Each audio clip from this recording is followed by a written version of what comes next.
Boa noite, José Renato. Tudo Tudo bem, bem? Priscila? Que alegria! Tudo bem. Coisa Pessoal, boa estar aqui hoje, hein? eita, ó, tamo com bastante gente aí hoje. Eu acho que o Pois é. pessoal veio viu que era você, e resolveram, né? Alcian, boa noite. César, boa noite. Tá todo mundo entrando aqui. Tudo bem com você, Priscila? Tudo ótimo, professor. E por aí? Todo mundo bem? Todo mundo com saúde? Isso aqui é mais importante aí, pessoal. Nós já estamos aqui com 40 pessoas aqui. Nem começou a live, já estamos com 40 pessoas. Ítalo também, boa noite. A máquina, a Rasa Pri, eu acho que ela te conhece. A A Alcian, Maria Cristina, aluna de mestrado, lá da Federal de Santa Catarina, bem contente de ver a participação do pessoal lá do Sul também. pessoal de Bem Santa... legal essa integração, bem legal. Que coisa boa. Eu estou perdendo os nomes, porque tem uns nomes aqui que aparece sobrenome, não aparece nome primeiro, o primeiro nome, a gente fica naquela indecisão. Nós já estamos aqui, chegando a 50 aqui, bastante gente hoje, Olha que que legal. legal! Camila, daqui a pouco eu vou dar o boa noite geral aqui para todo mundo. Pessoal, quero agradecer já de antemão a presença de todos, de antemão a professora Priscila está aqui com a gente. Lembrando que essa iniciativa do Grandes Temas faz parte do projeto Academia STEM, é um projeto desenvolvido, patrocinado, digamos assim, pela Samsung em parceria com a Universidade do Estado do Amazonas, certo? Esse projeto ele tem 3 pilares. O primeiro pilar é o pilar atração, que é o professor Adam que está aí, está nos assistindo. Professor Adam. Temos o pilar de permanência, que é o professor Francis Wagner, certo? Que ele também está por aqui, prestigiando a gente. E tem o pilar de excelência, que eu estou coordenando, mas tem a colaboração de muita gente aqui. Temos primeiro o nosso coordenador, o professor Jucimar, que também está por aqui já, está nos prestigiando aí, que nos propicia aí essa possibilidade de estar desenvolvendo um projeto tão importante para a gente. Para a gente, principalmente para os alunos e para o crescimento da Universidade do Estado do Amazonas. Mas, Priscila, olha, eu confesso que eu vi o tema, materiais, né? Aí, materiais como solução de engenharia, eu falei, poxa, legal, porque eu acho essa coisa tão importante. Algumas vezes a gente fica na questão da engenharia, a gente fala de engenharia, a gente fica naquela, engenharia elétrica, mecânica, civil, quer dizer, tem aquelas engenharias que têm um nome mais conhecido. E aí, quando eu fiz universidade, e acreditem, o mundo não era preto e branco, o mundo era colorido nessa época já, tão antigo. Eu conhecia essas outras engenharias, materiais, de alimentos, a própria engenharia têxtil, outras engenharia de automação, certo? Aqui a gente tem alunos de engenharia de computação, que foi a minha formação elétrica, computadores. E me atrai muito o tema porque a indústria vive muito dessa questão da relevância dos materiais. Mas aí, Priscila, aí eu fui olhar o seu currículo. Aí eu falei, não vamos falar de material coisa nenhuma. Porque, Priscila, o que acontece, Priscila? Você fez graduação em Engenharia de Materiais na Federal de São Carlos, certo? Na Federal de Santa Catarina. Perdão. Porque é a UFSC, a outra é a UFSCar. Perdão, que pecado. Engenharia Não, Católica. imagina. A Federal de São Carlos tem um centro de excelência de materiais lá também, o DEMA. São Carlos aqui tem uma parceria com algumas pessoas de São Carlos, a USP São Carlos, também da Federal de São Carlos. Aí tem lá engenharia de materiais, mestrado também na UFSC, aí já entrou a Alemanha na história, Unibremen, aí tem doutorado em materiais também. E aí, Priscila, aí tem pós-graduado em processo de fabricação. Agora, tem uma coisa aqui que, antes de eu perguntar sobre materiais, tudo, cara, você ganhou um prêmio promovido pela Boeing, Embraer, em materiais aeroespaciais. Aí, cara, eu falei, não, nós vamos falar disso hoje. Em 2018, você venceu o desafio promovido pela Boeing na busca de materiais aeroespaciais e processo de manufatura para o próximo século. Cara, o que é isso? Seja bem-vinda. Obrigada pela apresentação, professor. É uma honra estar aqui, estar participando, poder contribuir. Até um pouco tempo que estou aqui em Manaus, já na região norte, poder estar colocando um pezinho aí na academia, já contribuir com esse ecossistema de inovação, com essa academia STEM, é muito gratificante. Muito obrigada pelo convite mesmo. O que acontece, professor? Eu sempre fui uma pessoa muito curiosa. Eu acho que isso faz toda a diferença na carreira de qualquer profissional. Então, desde que eu entrei na academia, na minha graduação, eu não me limitei só à sala de aula. Eu fui procurar laboratórios, fiz iniciação científica, e quando a gente vai vivenciando já na prática, esse dia a dia de pesquisa, principalmente dentro de centros que fazem parcerias com a indústria, esses convênios de iniciativa pública, de empresas, iniciativa privada, começa a surgir muita ideia e começa a abrir muita porta. Então, eu sempre participei de congressos, sempre tive nesses laboratórios, ajudando a pesquisar, desenvolver materiais, processos, peças. E num desses congressos que eu participava todo ano, é o encontro da Sociedade Brasileira de Pesquisa em Materiais, eu estava apresentando um estudo bem bacana de união, um processo de solda de alumínio, para ajudar a fechar as trincas, pequenas trincas que aparecem nas asas dos aviões. Então, eu já estava lá naquele congresso, nesse seminário de materiais aeroespaciais, e naquele congresso específico, Boeing e Embraer estavam lá, tinham representantes das empresas, lançaram esse primeiro desafio. Eles queriam aproveitar essa criatividade, essa ideia, com bastante gente com experiência, com pouca experiência, mas com muita vontade de contribuir, e fizeram uma chamada lá. Ó, vai ter um desafio, quem quiser participar, meio-dia, amanhã, se reúne lá no auditório. Eu, muito curiosa, muito metida, fui. Então, eles explicaram que, ó, ninguém se conhecia, você tinha que se juntar em equipes de 5, 6 pessoas, e só que tinha muito mais gente do que eles imaginaram que ia participar. Sortearam as equipes. Você acredita que a nossa equipe não foi sorteada? Foi a única. Tá. Não foi sorteada, professor. Daí a gente se reuniu e falou, não, vamos lá conversar com o pessoal, a gente quer participar, vai ser tão interessante, pelo menos assistir, não queremos premiação, nada. Fomos lá, eu acho que eles pensaram, esse povo persistente, vamos lá, vamos dar uma chance para eles.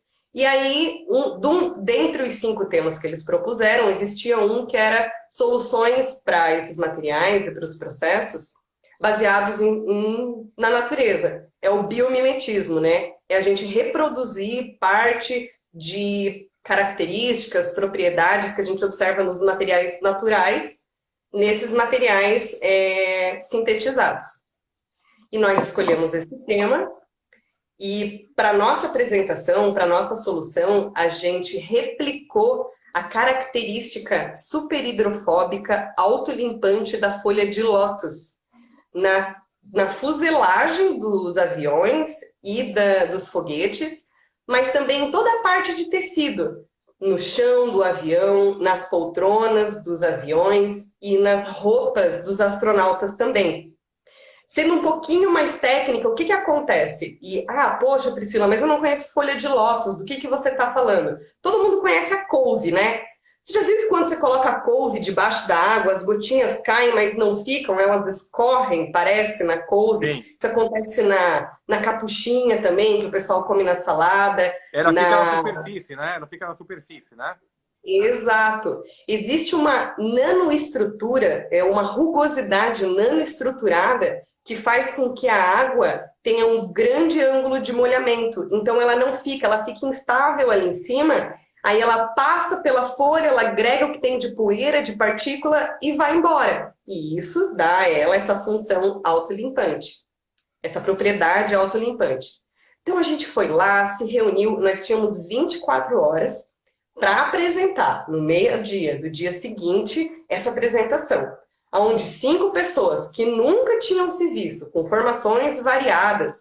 Nós tínhamos gente da PUC do Rio de Janeiro, tinha gente da Federal do Rio Grande do Norte, da Federal de Santa Catarina, da Federal do Rio Grande do Sul. Cada um pensando de uma maneira diferente, cada um trazendo seu conhecimento, falando um pouquinho do que apresentou. Ficamos de madrugada trabalhando, fomos lá no outro dia, apresentamos, e então nós propusemos que na fuselagem essa texturização, essa nanoestrutura fosse criada com texturização a laser, e que nos tecidos dos bancos e da roupa do astronauta fosse criado com deposição de revestimentos.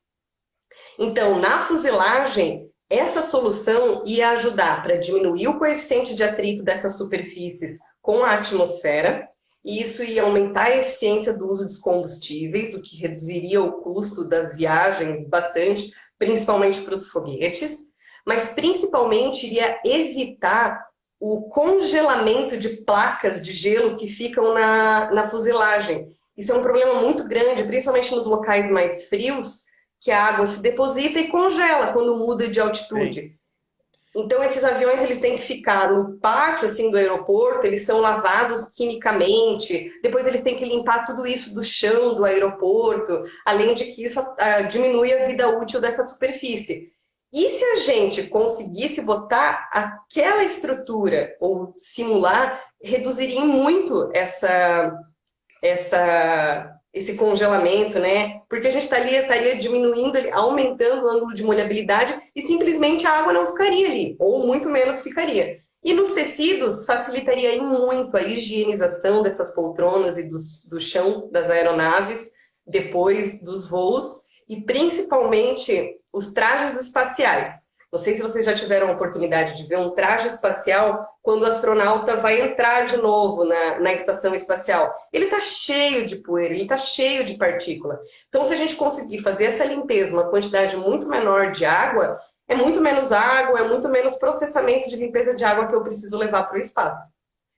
Mas me diz uma coisa, Priscila, assim, tudo isso aí está nesse pacote de engenharia de materiais. E aí, o que me deixa impressionado é o seguinte, eu sei dessa relevância desse papel. Agora, você falou muito a questão do... eu estava lá, na conferência, né? Aqui está aqui com alunos, muitos alunos aqui, primeiro ano, segundo ano. Me diz uma coisa, quer dizer, o aluno que entra num curso de engenharia, algumas vezes, ele não enxerga de imediato isso tudo que você está falando, né? Porque você já está falando da folha de lótus, já está falando da impermeabilização, da couve, né? Esse tipo de coisa toda. Qual a tua percepção do aluno que está entrando agora num curso, que está tendo matérias que, digamos assim, são matérias duras, digamos assim, cálculo, álgebra linear, cálculo numérico, certo? Geometria analítica. Eu não estou nem falando daquelas que ainda me fazem ter pesadelo, tá? Mecânico dos fluidos, não falo também, certo? O pessoal de elétrica, eletrônica 1, física 2, física 3. Cara, me diz, essa conexão, ela é tão rápida assim? Quer dizer, porque eventualmente o aluno entra no curso de engenharia com aquela expectativa. Cara, já vou na folha de lótus, já vou lá na couve. Ou ele tem que... o quanto é importante, efetivamente, ele ter esse entendimento que essas matérias base é que te levaram a ter essa percepção ou essa curiosidade, digamos assim. Excelente pergunta. Obrigada pela provocação. No último encontro do Grandes Temas, o professor Vanderly, quem não teve a oportunidade de assistir, ficou gravado, ele falou muito daquelas competências necessárias para os engenheiros nessa nova era que a gente está vivendo na indústria para soluções de problemas. E dentre essas competências listadas lá no Fórum Econômico Mundial, fala sobre criatividade. E a criatividade é uma coisa que a gente tem que construir. Então, toda essa criatividade, esse repertório que eu comentei, que eu contei, que nos levou a ganhar esse prêmio, ele foi construído aos poucos. Então, ele começou lá na primeira fase, onde a gente tinham as aulas, mas sempre você tem as oportunidades das iniciações científicas nos laboratórios das universidades. Existem possibilidades de você fazer estágios de verão, estágios semestrais, onde cada uma dessas vivências práticas foram me ensinando e me mostrando coisas que eu nem imaginava. No meu primeiro estágio, na graduação ainda e na iniciação científica, no Laboratório Interdisciplinar de Materiais, estavam precisando de uma aluna para ajudar a fabricar umas peças para um projeto de metais autolubrificantes, aços autolubrificantes, que foi a primeira vez que eu tive algum contato com tribologia, atrito, desgaste, coeficiente de atrito, como ele causa perdas econômicas na sociedade. Então, foram construções. Depois, no segundo projeto, já num estágio obrigatório meu, nesse mesmo laboratório, trabalhei com revestimentos autolubrificantes. Comecei a ver todo um mundo que chama-se superfície, que muitas vezes a gente não precisa trocar o material, a gente precisa só modificar a superfície daquele material. Então aí a gente tem revestimentos, modificações químicas, modificações termoquímicas. Então tudo isso são informaçõezinhas, são inputs que vão ficando na nossa mente, às vezes participando, fazendo um estágio numa empresa, você começa a participar de reuniões, você começa a entender demandas práticas, demandas do dia a dia da indústria, de ganho, de redução de custo, de redução de peso, de aumento de eficiência. E tudo isso vai virando background, vai virando repertório para você ser criativo nessas soluções de engenharia. Entender. Então, na verdade, é a seguinte, né? O processo é um processo de construção, efetivamente, né? Quer dizer, eu posso, eventualmente, da base, do núcleo duro, digamos assim, da engenharia. A gente chama núcleo duro aquelas matérias que, eventualmente, são aquelas matérias que a gente mais sofre, digamos assim, que tem esse processo de construção do processo criativo, né? E aí, nós temos perguntas aqui, ó. O Williams está perguntando: como é que vocês chegaram a uma solução tão rápida como essa? Assim, coisa de 24 horas. Quer dizer, já existia trabalho sobre esse tema ou não? Ou não? Aí tem outra pergunta assim, aqui, que é o seguinte. O quanto... aí tem um outro colega falando que o eletromagnetismo ele ainda tem pesadelo. Ele tem pesadelo. O professor Adam, guarda a pergunta lá, mas o professor Adam já apontou aqui, a curiosidade é fundamental para o pleno desenvolvimento de profissionais de excelência. E aí, então a primeira pergunta do William, vou abusar de você. A primeira pergunta é: como é que chegou nesse processo? E outra coisa, da mesma forma que você pontuou a questão com relação a material para esse uso em aeronaves, faz sentido considerar que materiais é algo importante para armazenamento de energia, para construções sustentáveis, para embalagem, para outros tipos de ação? Sim, vamos lá, vamos por partes. Respondendo primeiro ao William, sim, essa ideia de usar o biomimetismo e as propriedades autolimpantes, inclusive na panela de Teflon, existem muitos estudos. Então era algo que a gente sentou no final do congresso, começou a pesquisar, começou a fazer conexões. Aí aparecem outras habilidades também. A habilidade de comunicação. Porque não era só eu, eram mais 4 pessoas dentro da academia, participando de um congresso, inclusive, fazendo um parênteses, participação em congressos, assistir defesas de trabalho de conclusão de curso, defesas de mestrado e defesas de doutorado, aumenta o teu repertório de uma maneira tão grande. E olha que não é só a apresentação, é ficar até o final das perguntas. Porque aparece tanta coisa, a gente que participa de banca, que é orientador, co-orientador, sabe de quanta ideia e como aquilo é valioso. E como às vezes a sala está vazia, os alunos vão embora depois da apresentação do aluno. Acabou a apresentação, é como se acabasse a troca de conhecimento. E é curioso que são as perguntas que permitem que haja um compartilhamento efetivo do ponto de vista, né? Exato. Então, participação de congressos, que essa é uma das coisas que hoje virou uma vantagem, porque você consegue participar de um congresso online, você não precisa mais pagar a passagem, pagar a estadia. Então, você assistir, poxa, mas polímeros não é a minha área. Eu sou da elétrica, o que eu quero ver de produção de aço? O que eu quero ver de transporte? Puxando ali a parte do eletromagnetismo. Isso aí tem um potencial de crescimento agora com os carros elétricos, com a produção dos ímãs, enorme. Então, não menosprezem essa parte dura, porque é ela que efetivamente te comprova. É ela que te ajuda a mostrar a confiabilidade daquele teu resultado. Então, a gente precisa, assim, tanto das habilidades técnicas, quanto das habilidades comportamentais. para você conseguir chegar a esses resultados de excelência e tentar ajudar, começar a ajudar na solução desses grandes problemas aí que você puxou o gancho para a gente falar. Nós temos aí um potencial tão grande de desenvolvimento, né? Não só na área de engenharia, mas desenvolvimentos multidisciplinares, com esse crescimento populacional que a gente tem. Em 2050 aí a gente tem uma previsão de 9,8 bilhões de habitantes no mundo. Então, aí até 2023, a gente tem um aumento de demanda de 40% de energia elétrica, 30% de água, 70% de produção de alimentos. E tem essas grandes áreas, sim, desenvolvimento de materiais, soluções para embalagens, para transporte, para geração de energia, e outros temas que a gente, então, tendo esse conhecimento técnico, aumentando esse repertório, a gente consegue contribuir de maneira muito mais efetiva para essas soluções. Coisa boa. É o seguinte, tem mais pergunta aqui.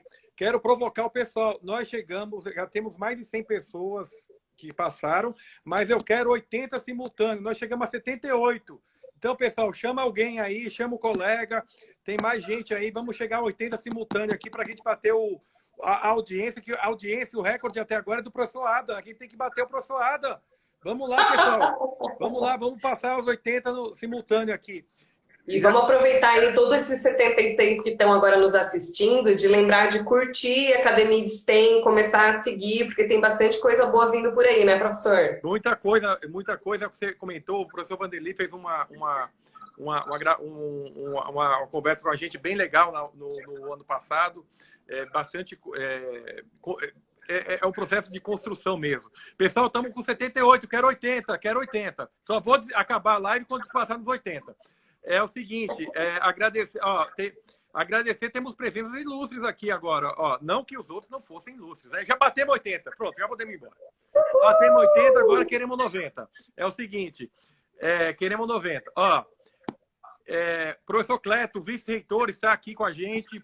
Professor Cleto, muito obrigado aí pela participação. A professora Ingrid, diretora da Escola de Tecnologia da UEA, está aqui também com a gente. Quer dizer, então o público já era qualificado, ficou muito mais qualificado. Agora, legal! Temos aqui uma pergunta seguinte. A carreira, então, do engenheiro começa no primeiro dia de aula de engenharia? É isso? Professor, começa até antes. Tudo que nós temos de experiência, de observação, lembra que eu falei da solução do biomimetismo? Isso aí ninguém me ensinou em sala de aula. Isso aí é uma observação minha, é uma observação nossa da natureza, é uma observação de como as coisas funcionam. Existem soluções que estão prontas por aí já e cabe a nós só sintetizar elas. A gente não precisa nem elaborar muita coisa. Dá trabalho? Dá bastante trabalho. Mas sim, começa antes, começa no primeiro dia. Não tenham vergonha de fazer perguntas, não tenham vergonha de bater na sala do professor, eu não entendi isso, eu não entendi aquilo. Poxa, professor, será que a gente não podia desenvolver alguma coisa assim? Já ouviu falar nisso, naquilo? Pegar livro emprestado e fazer trabalho voluntário nos laboratórios. Com toda a experiência a gente aprende, com toda a experiência. Outra coisa aqui, tem uma pergunta, um comentário muito legal, tá como Gama, eu não sei o nome, me coloca o nome direitinho aqui, Gama Trônico, que é o seguinte, engraçado, essa live é um exemplo prático de construção de criatividade. Me diz uma coisa, vamos falar, quem está falando para alunos de engenharia, certo? Alunos que eventualmente estão naquela fase que a gente já comentou, o núcleo duro, digamos assim. Você entende que a formação do engenheiro se limita... Eu já sei a tua resposta, tá? Mas estou te provocando. Se limita às aulas, quer dizer, é só um processo simplesmente aluno-professor ou não? Não, vai muito além disso. Vamos pensar assim, se todo mundo for só para a aula, assistir aquela mesma aula, ler aquele mesmo livro, fazer a mesma prova, quando esse profissional precisar pensar em soluções de engenharia, Seja para um processo, seja para um software, seja para a geometria de uma ponte, de uma estrutura. Todo mundo, a grande maioria, vai dar aquelas soluções que todo mundo vai pensar, porque eles tiveram aquela mesma formação, eles têm o mesmo repertório. Agora, quanto mais eu busco, quanto mais eu observo, quanto mais eu vivo, eu experiencio, mais criativa e mais inovadora vai ser essa minha ideia. A criatividade, é muito interessante essa palavra, porque às vezes ela tem um peso meio grande, né? Criatividade, eu tenho que criar alguma coisa. Quem sou eu? Quem sou eu para criar alguma coisa, né? Só que, na verdade, tem uma palavra muito legal, quem usa essa palavra é o Murilo Gun, que ele fala recombinatividade. O que é? Você combina um conhecimento daqui, um conhecimento dali, outro daqui, e pensa em soluções, combinações que ninguém nunca tinha pensado antes. Não que de primeira vai dar certo, mas assim a gente vai evoluindo e vai caminhando para pensar essas soluções. E hoje, professor, muito além, poxa, mas estamos aí numa pandemia, estamos dentro de casa, trancado. Quem que não tem uma Netflix em casa? Quem que não assiste um YouTube? São tantos canais, é tanto conteúdo, documentários, que é quase impossível, virtualmente impossível, duas pessoas terem o mesmo repertório. É muito conhecimento. E eu lembro de uma frase que o professor Francis Wagner comentou no pilar que ele atua, que o melhor processo de aprendizado acontece quando você não tem aquela obrigatoriedade de ter o processo de aprendizado, né? Porque, na verdade, isso faz diferença. Só para resgatar. Pessoal, estamos com 84, queremos chegar a 90. Agora ferrou. 90, tem que chamar é isso parente, aí. tem que chamar primo. Não vamos sair daqui quando eu chegar a 90. Ó, o gamatrônico é o Hélio, tá? O Hélio, tá? O Cleto está comentando, o vice-reitor, tem que encher professor de pergunta. E mais, cara, não quer dizer que o professor tenha todas as respostas, não. Certo? Mas tem que encher de pergunta. Agora, temos aqui uma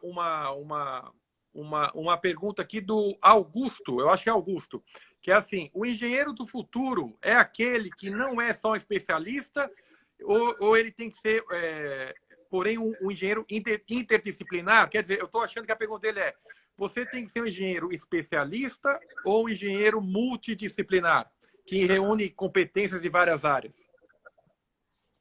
Excelente pergunta.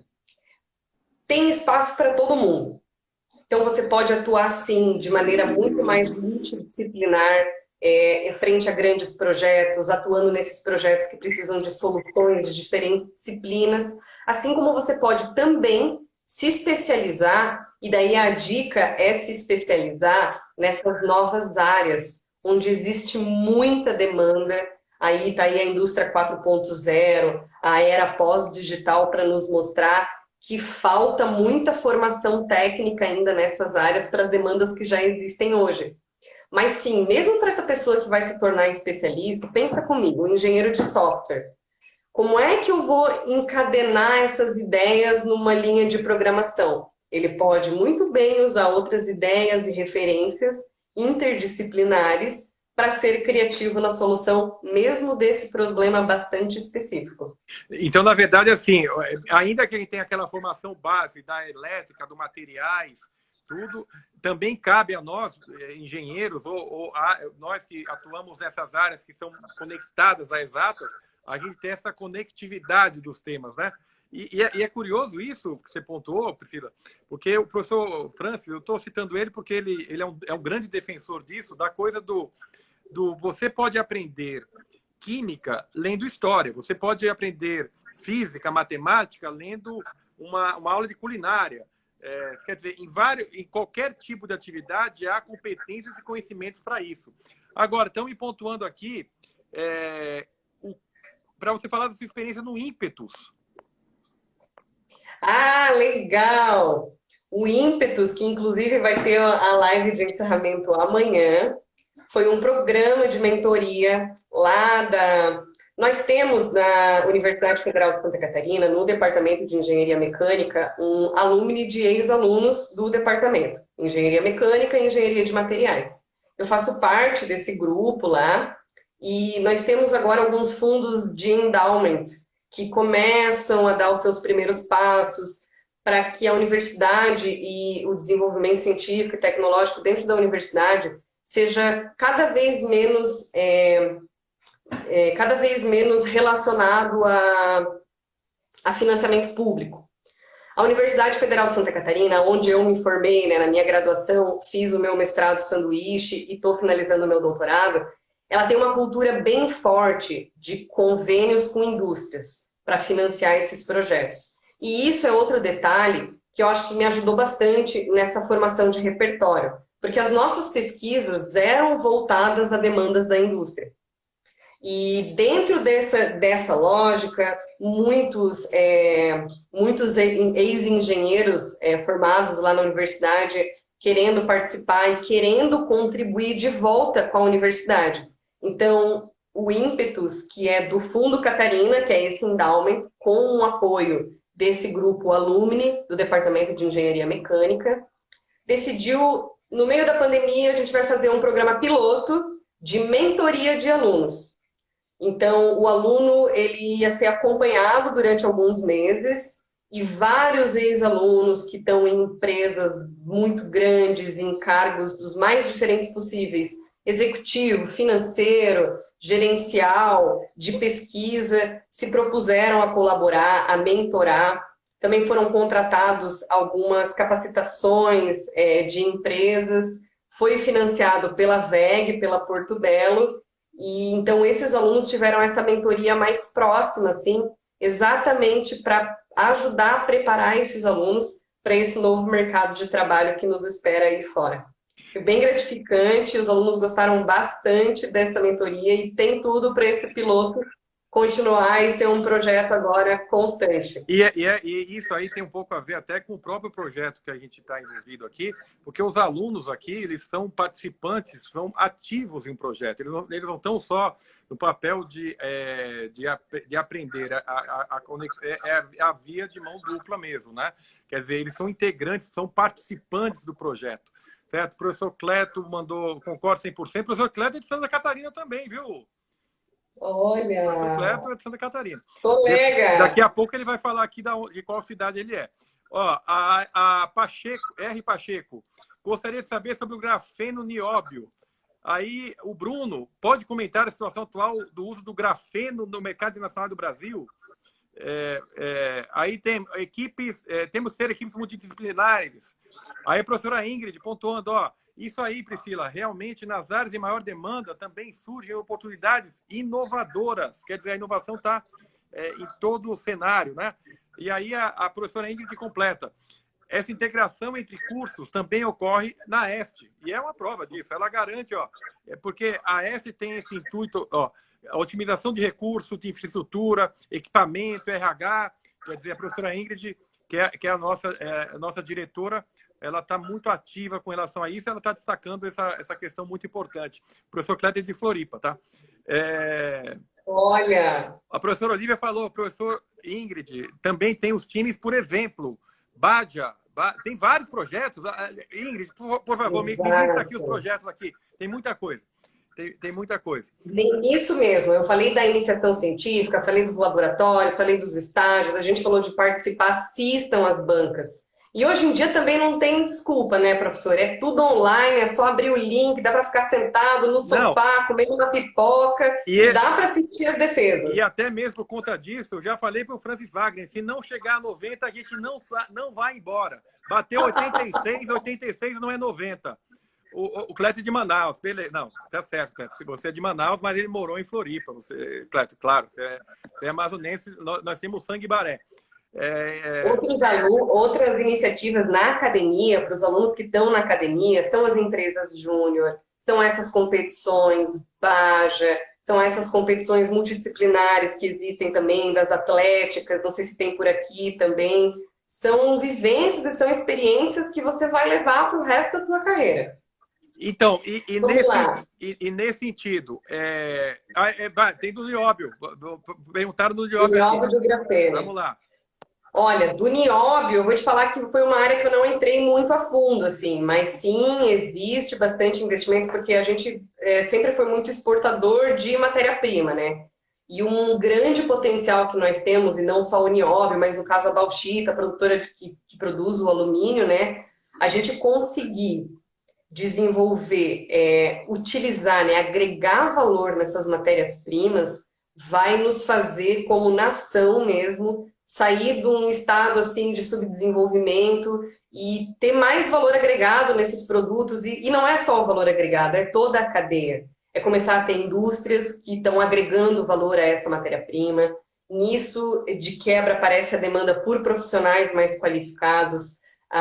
Começa a ficar mais barato para a gente comprar, porque isso daí não são materiais, não são dispositivos importados, né? Então, toda iniciativa assim, que valorize essa nossa matéria-prima e agregar valor nisso é muito bem-vinda.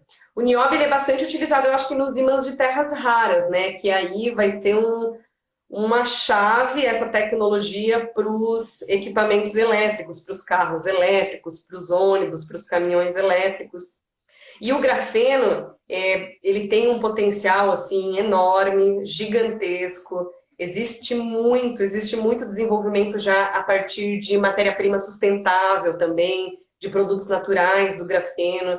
Do grafeno ainda ele encontra uma barreira nos processos de fabricação e de produção de grafeno, que é toda uma outra grande área. Quando a gente fala de materiais ou de engenharia e ciência dos materiais, não é só o material em si, mas também tem os processos de produção daqueles materiais. Então, o grafeno hoje ele esbarra em a gente ter mais aplicação de grafeno na fabricação mesmo, a gente aumentar essa capacidade de produzir grafeno com qualidade e em grandes volumes.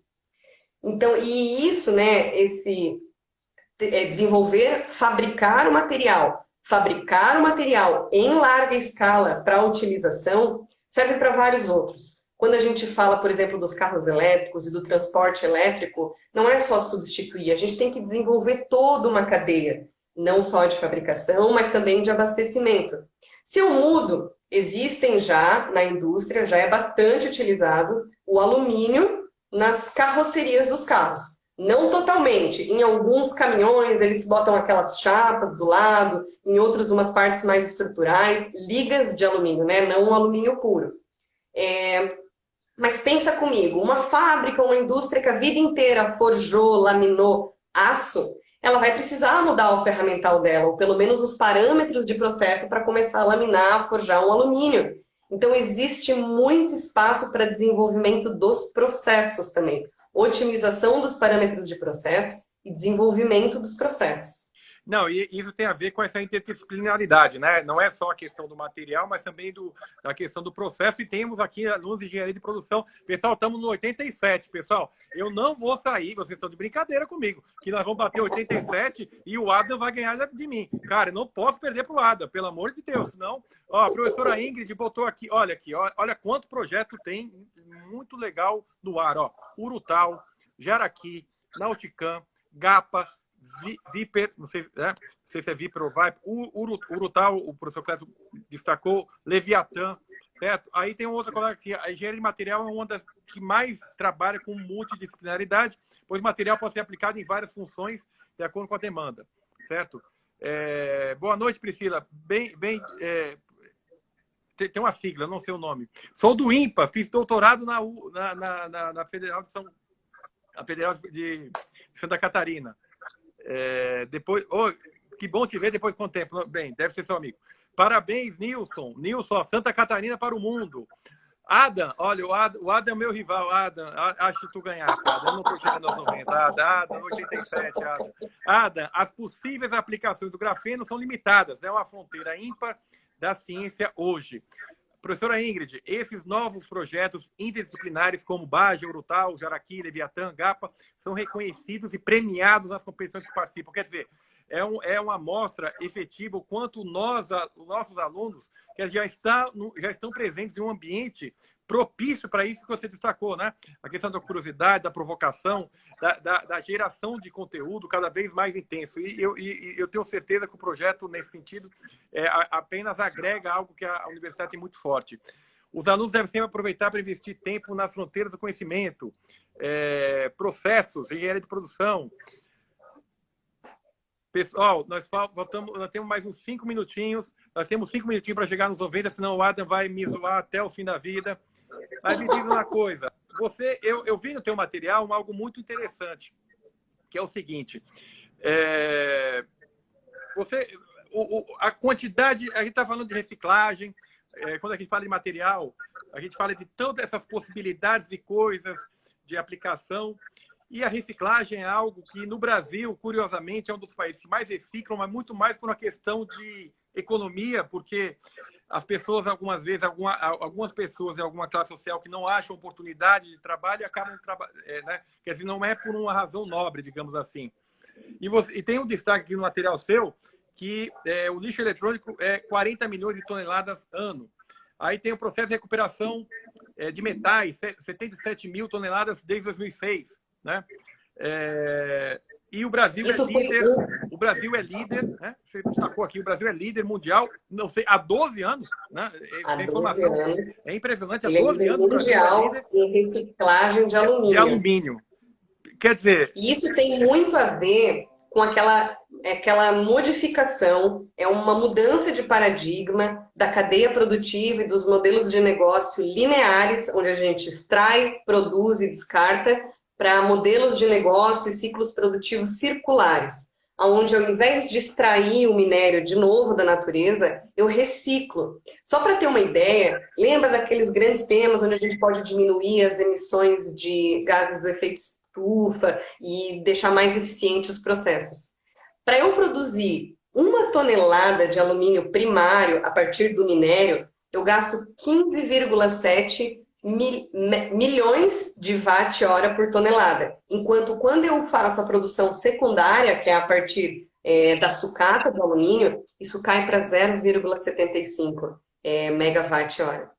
Então, é considerável e às vezes a gente desperdiça essa matéria-prima, vidro, muita coisa que é utilizado como carvão vegetal, a gente desperdiça e, na verdade, a gente vai ter que ter uma mudança de paradigma, mas também desenvolver processos e toda a cadeia para recolher isso e levar para esses parques fabris, para isso ser feito. O lixo eletrônico, que nem você bem falou, é um grande problema hoje. 40 milhões de toneladas por ano são descartados de lixo eletrônico. E lá dentro eu tenho metais nobres, eu tenho muito silício, tem muita coisa lá. Essa empresa, a Teck, do Canadá, ela tem já um processo de recuperação patenteado, onde ela consegue recuperar esses metais, e desde 2006 ela já recuperou 77 mil toneladas. Inclusive, essa empresa foi aquela que ajudou a fazer as medalhas da Olimpíada, onde tinham os metais nobres provindos do lixo eletrônico. Não. O professor Cléber está destacando aqui, Manaus não recicla vidro, né? E não é só Manaus, várias cidades do Brasil, infelizmente, a gente tem coleta seletiva, mas não tem o processamento coletivo. Pessoal, nós chegamos a 89. Pessoal, nós chegamos a 89? Nós vamos... Não. Cara, faltou um. O professor Jucimar acabou de fazer uma pergunta muito legal aqui, ó. O professor Jucimar está destacando aqui. Priscila, me diga uma coisa. Essa interdisciplinaridade da questão de materiais e o quanto um aluno de engenharia elétrica, de eletrônica, de automação, o quanto é importante e relevante esse assunto que ele está tocando. Pessoal, chegamos a 98, pessoal. Pessoal, agora eu estou enjoado. Vamos ter, não vou nem prometer 100, porque aí acabou. Mas o professor Vicimar destacou aqui o quanto o assunto materiais é relevante para essas engenharias que a gente está falando aqui. A gente está falando de elétrica, eletrônica, automação, eu sempre esqueço, produção, como esquecer produção, certo? Sistema. Como é que a gente consegue agregar isso? Tudo que a gente falou de materiais, o quanto é importante para esse público. Vamos lá. Quando a gente pensa em elétrica, em eletrônica e nesses nossos dispositivos de comunicação, não tem como não pensar nos materiais supercondutores. Não tem como pensar que essa quebra de paradigma, até para aqueles computadores quânticos que vão ter aquela capacidade absurda de processamento, ela hoje é dependente do desenvolvimento desses materiais. Mas aí vamos lá. Você está querendo dizer, então, que agora, além de elétrica, eu vou ter que estudar materiais também? Não. Mas você precisa ter esse conhecimento geral.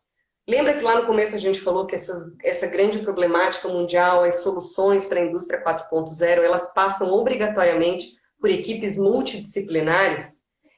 é bom você ter esse background, essa ideia, para saber, às vezes, sugerir, nossa, nós precisamos de um colega engenheiro de materiais aqui. Ou você saber o que, que você pode pedir e como você pode contar com a ajuda desse profissional no teu ambiente de trabalho. Produção é muito interessante, porque parece que as coisas são... Não, são duas coisas separadas, mas elas estão completamente interligadas. Acontece muito de numa indústria, você ter todos os parâmetros de processo, de produção já definidos, tempo de processo, né? Aí vão lá, por redução de custo, a gente mudou o material da abrasagem de uma peça. Porém, como eu mudei a composição química, às vezes eu vou precisar de uma temperatura um pouquinho menor. Porque naquela temperatura que era antes, naquele mesmo tempo, aquilo vai causar, às vezes, um defeito na minha peça. E daí você começa a ter um monte de defeito lá no final, e peça que vai para sucata, não passa por controle de qualidade. E às vezes as relações nos materiais, né, composição química, parâmetros de processamento e propriedade, elas são fortemente não lineares. Então, essa história de para reduzir o desgaste eu tenho que aumentar a dureza, para ficar mais resistente eu tenho que aumentar a temperatura ou o tempo, não caiam nessa porque é furada. É por isso que tem um engenheiro de materiais que se volta a olhar o comportamento da matéria e como cada um desses pilares, a composição química, os parâmetros de processamento, a estrutura resultante desses parâmetros de processamento afetam as propriedades finais. E existe muito campo para ser otimizado ainda, só com as coisas que a gente já faz hoje.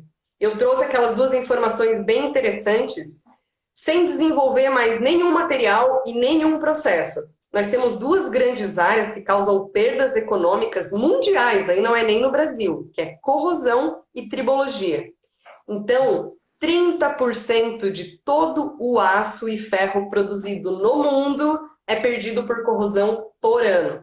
A corrosão é termodinâmica, vai acontecer, não tem como evitar a corrosão para sempre, mas só aplicando as práticas que a gente já conhece, os materiais que a gente já conhece, selecionando melhor, a gente pode ter uma redução aí, só para você ter uma noção, o Brasil, em 2019, gastou 4% do PIB com manutenção de corrosão.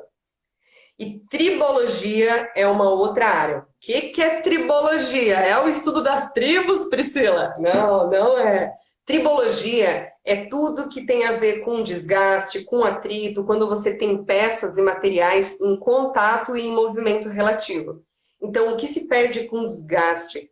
O que de energia, seja de combustível, seja de energia elétrica, é perdido com atrito, não está escrito. De novo, o mundo aí gasta cerca de 4% do PIB também, que poderiam ser evitados só se a gente já aplicasse as boas práticas em tribologia que já se conhece.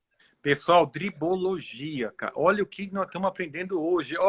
Na próxima live, nós vamos ter que chamar o pessoal da engenharia química, pessoal da engenharia civil, mecânica. Temos que chamar todo mundo. Cara, nós aprendemos tribologia e não é estudo das tribos, cara. 30%, cara. 30%. 99%. Não, acabou. Sempre dói! Acabou. Adam, desculpa. Adam, paciência. Tchau, Adam. Pode desistir. Vai embora. 103. 104. Meu Deus do céu, meu Deus. Priscila, quero te agradecer demais. Você já viu aí que você estourou todo o Ibope aqui até então. Tá? Quero te agradecer muito aí pela sua participação. Vamos chamar mais, porque certamente eu não passei nem metade das perguntas, porque tem muita pergunta aqui, tem muita gente participando, interagindo e compartilhando aqui. Tem gente marcando churrasco depois do lockdown, certo? Vou passar depois, vou passar o contato do professor Cleto, do professor Jucimar, para todo mundo, porque eles querem sortear alguma coisa. Eu vou passar o telefone deles. É só ligar para eles. Entendeu, pessoal? É ligar para eles. Tá bom? Pessoal, legal. Obrigado. Agora, me diga uma coisa. Alguém falou para você falar da carta. Da carta. Da carta. Olha só. Eu gostaria de agradecer muito a oportunidade. Para mim, assim, ó, é uma alegria. Eu vou citar aqui mais uma professora que falou na live Grandes Temas, que é a professora Líria. E ela falou sobre felicidade e produtividade. Eu amo o que eu faço, eu sou apaixonada por ciência e engenharia dos materiais. Então, assim, quando a gente gosta do que a gente faz, aquela história que a gente não trabalha não é bem verdade, porque tem um dia bem difícil também. Verdade. Mas, principalmente nesses dias difíceis, fica muito mais fácil você se automotivar e lembrar por quais valores e qual é o impacto que você quer ter na sociedade com o que você... Assistam também a live da professora Líria, que é maravilhosa, sensacional. Agradecer a participação de todo mundo. Por favor, fala. E eu queria finalizar essa live, essa conversa, falando de uma carta muito especial que o físico Neil deGrasse Tyson escreveu para o Brasil, uma carta aberta ao Brasil. Eu não vou passar ela inteira, depois a gente vai compartilhar ela aqui no canal da Academia STEM, mas ele fala, né, sobre como a gente tem grandes empresas de tecnologia, como a gente tem um povo criativo por natureza no nosso país. Ele fala das nossas riquezas em recursos naturais, ele fala da Amazônia. Leiam a parte da Amazônia e da Amazon, é muito legal. Ele fala do nosso potencial, que nós realmente produzimos comida para o mundo inteiro. Ele fala do potencial do nosso agronegócio. Ele dá um chega pra lá na síndrome de impostor, que nós costumamos ter como brasileiros, mas principalmente ele finaliza a carta dizendo o seguinte: os países que mais passam por dificuldades no mundo tendem a ser aqueles com baixos níveis de instrução e com ausência da cultura STEM. Você tem os recursos, falando para o Brasil, e os legados para liderar toda a América Latina, se não o mundo, no que um país do futuro deveria ser, no que um país do futuro deveria aspirar a ser. Se você abraçar e apoiar suas indústrias STEM e o setor de tecnologia inteiro, então os sonhos dos alunos em toda a cadeia educacional não terão limites, conforme eles forem introduzidos num mundo em que foguetes são o que alimentam as ambições das pessoas que saem pela porta da caverna, fazendo aí uma alusão ao mito de Platão.